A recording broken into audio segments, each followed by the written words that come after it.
quick, charge at 240. Hot news, cool vibes, sports, and more on the Integrity Station.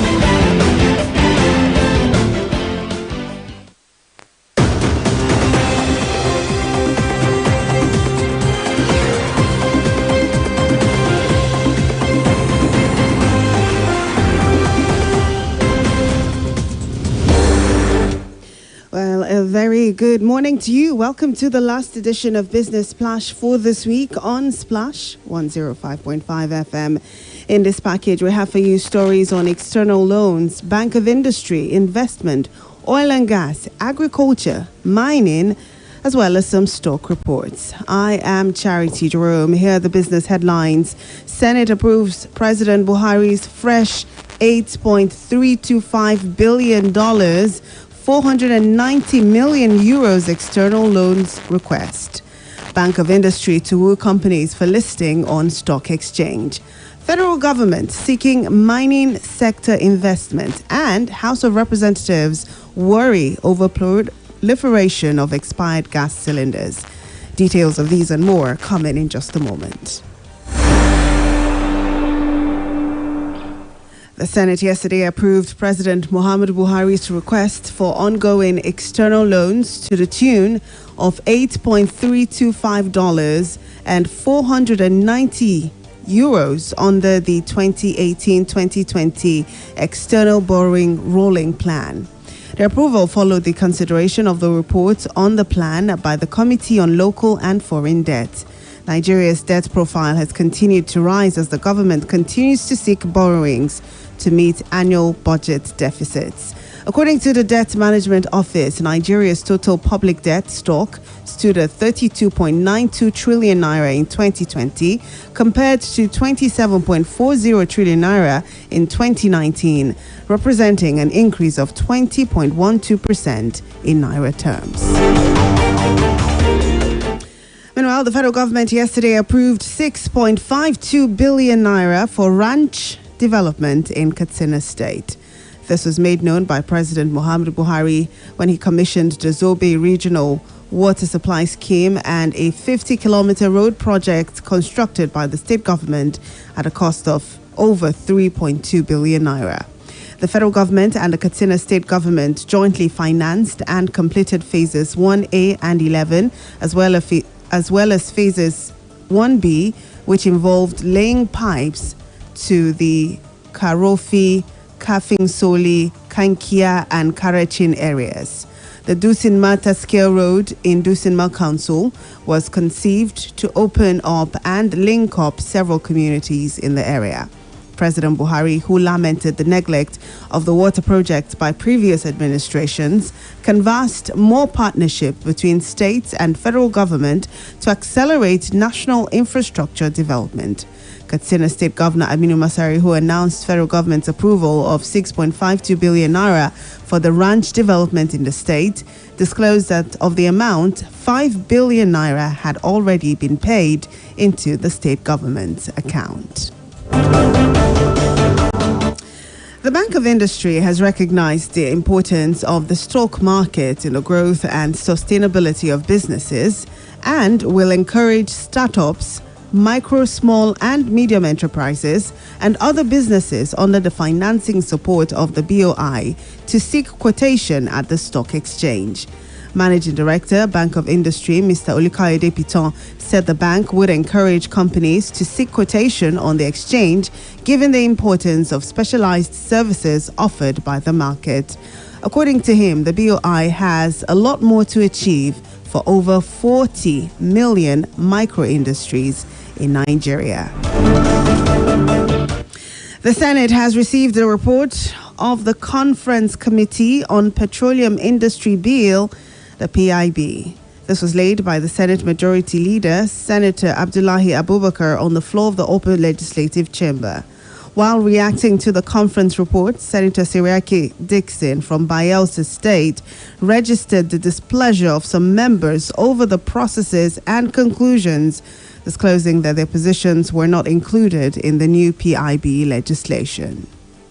That on the day we concluded work on on this bill on that day. Some of us disagreed with the processes, some of us disagreed with the conclusions, and some of us quietly took our leave of the chamber. Our views, some of us, the contributions we wanted to make on this issue could not be accommodated or were not accommodated. The Senate President Ahmed Lawan in his report says the PIB report should be accepted in good faith as the resolution of the Senate cannot be reversed. When the Senate takes a resolution, it becomes the resolution of the Senate. Sometimes it goes our way in a favorable way. Sometimes it goes against us. It's not exactly what we want. But I want to appeal to us. If you don't get it your way today, you may get it to your way tomorrow. Still on the news, the House of Representatives has expressed worry over the non-testing and proliferation of expired gas cylinders currently in circulation across the country. The lawmakers urged the Standards Organization of Nigeria, SON, to design a strategy to regulate the use of old gas cylinders, as well as enforce the withdrawal and replacement of expired gas cylinders from circulation. It mandated the Committee on Gas Resources to ensure implementation and report within 4 weeks for further legislative action. These followed a motion on the need to replace the expired cooking gas cylinders in Nigeria by Honorable Sergio Sogun. The House noted that over 9 million people in Nigeria utilize liquefied petroleum gas, also known as LPG, for cooking, and 90% of the LPG cooking gas are contained in expired cylinders. It also noted that the cylinders outlive their safety limits after 15 years, and most cylinders in Nigeria are over 30 years old, making them very dangerous for use. The House said it was aware of the need to invest in circular operating plants and have cylinder recycling plants, as the community lacks cylinder plants. The federal government has said it will invest $500 million in the sector through the Solid Mineral Development Fund in a bid to attract $1.5 billion in external funding for the mining sector. The executive secretary of the Solid Mineral Development Fund, Fatima Shinkafi, said this at the Federal Ministry of Mines and Steel's joint webinar with the Securities and Exchange Commission. Shinkafi explained that lack of access to capital was crippling players across the mining value chain, saying financiers view the sector as a high-risk area with limited options for recovery of capital. She noted that the investments from the SMDF would be targeted exploration and formalization projects to attract private investments and increase sector productivity. The Minister of Works and Housing, Babatunde Fashola, has said that the regime of President Muhammadu Buhari had awarded 800 contracts over the last 6 years. Fashola also said, contrary to claims that Nigeria was facing a housing deficit, what was actually happening was a battle for urbanization, resulting in an influx of people from rural areas into urban areas, thus creating a demand and supply challenge. Fashola said this while speaking during the weekly ministerial briefing organized by the Presidential Communication Team at the Presidential Villa in Abuja.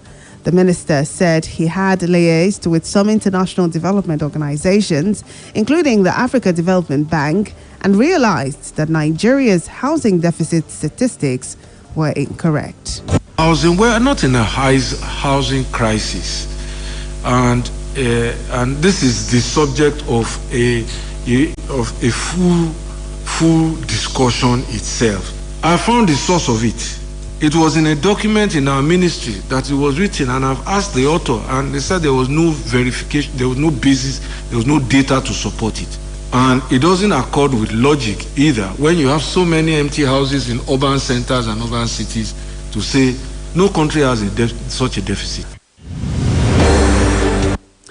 Still on the news, the Securities and Exchange Commission, in conjunction with the Federal Ministry of Mines and Steel Development, is set to hold a webinar with the theme Financing the Solid Minerals Sector Through the Capital Market and a Critical Role of Commodity Exchanges. In a statement, SEC stated that the benefits of the partnership on commodity will be job creation, unlocking economic potentials of mining communities, engendering economic development, among others, through better access to the market, price transparency, and standardization. It's time for us to link up with Femi Ojo for stock exchange reports.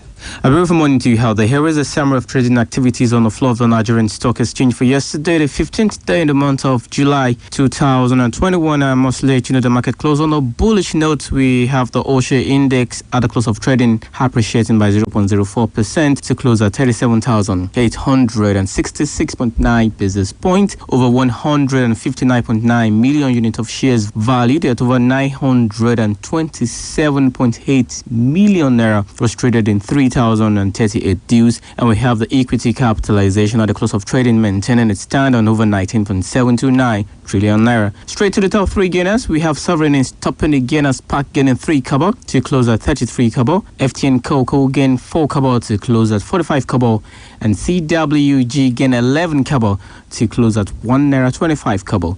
For the losers, we have Ikeja Hotel topping the park losing 13 kobo to close at 1 naira 27 kobo. UPDC gained 13. UPDC lost 13 kobo to close at 1 naira 30 kobo, and WAPIC lost 5 kobo to close at 54 kobo. For the major players, we have Sovereign topping the park trading over 14.9 million units of shares. Fidelity Bank traded over 13.4 million units of shares. WAPIC traded over 11.9 million units of shares. UPDC came up trading over 11.2 million units of shares, and Courtville traded over 9.8 million units of shares. That was a summary of trading activities on the floor of the stock market yesterday, the 15th day in the month of July 2021. Join me on Monday when I bring you the outcome of today's trading, the 16th day in the month of July, and the summary of the whole week's trading activities. I am Femi Ojo. Enjoy your day and have a lovely weekend.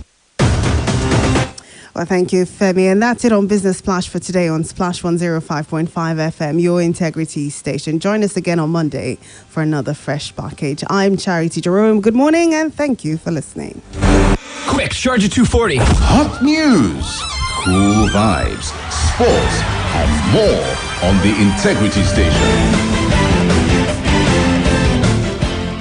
Splash FM 105.5.